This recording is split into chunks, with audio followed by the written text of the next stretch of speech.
బర్కాదత్ అక్క ఇప్పుడు ప్రస్తుతం కాశ్మీర్ వెళ్ళిందంట. అదే భయమేస్తోంది. అందులో యుద్ధ వాతావరణం ఉన్నటువంటి సందర్భం. ఎందుకంటే మంచి జర్నలిస్టే. చాలా డీప్ స్పాట్స్‌కి కూడా వెళ్ళగలిగినటువంటి వాడు.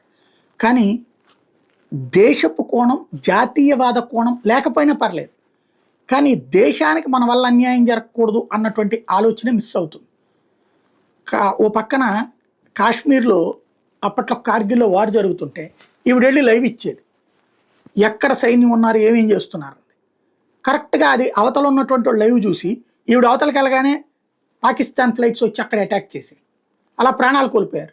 దాని తర్వాత అక్కడ సైనికాధికారులు ఎలా తెలుస్తుంది తాము ఉన్న ప్లేస్ అని గమనించి అప్పుడు బంద్ చేయించినటువంటి పరిస్థితి. ఆమెకు లైవ్లు ఇవ్వకుండా సెమీ లైవ్లు ఇవ్వమన్నారు. అంటే నువ్వు ముందు రికార్డు చేసుకుని వెళ్ళి ఆ తర్వాత లైవ్గా చెప్పుకో కావాలంటే అని చెప్పేసి తర్వాత కాపాడబడ్డారు.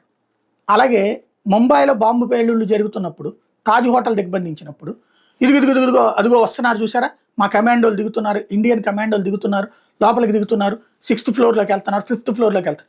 వీళ్ళది ఆ లైవ్ చూస్తూ వాళ్ళు అక్కడి నుంచి కిందకి తీసుకొచ్చేసేవాళ్ళు. వాళ్ళు వేరే తప్పించుకుంటుండేవాళ్ళు. మనం సామాజిక బాధ్యత మర్చిపోయి తీవ్రవాదులకి పరోక్షంగా సహకరించి వాళ్ళతో ఈవిడికి సంబంధాలు ఉండవు.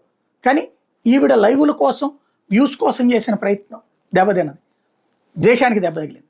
ఇప్పుడు అట్లాంటి ప్రయత్నం తెలియకుండా చేయకుండా వాళ్ళని కోరుకుందాం. కాశ్మీర్కి అయితే వెళ్ళిందట అక్క.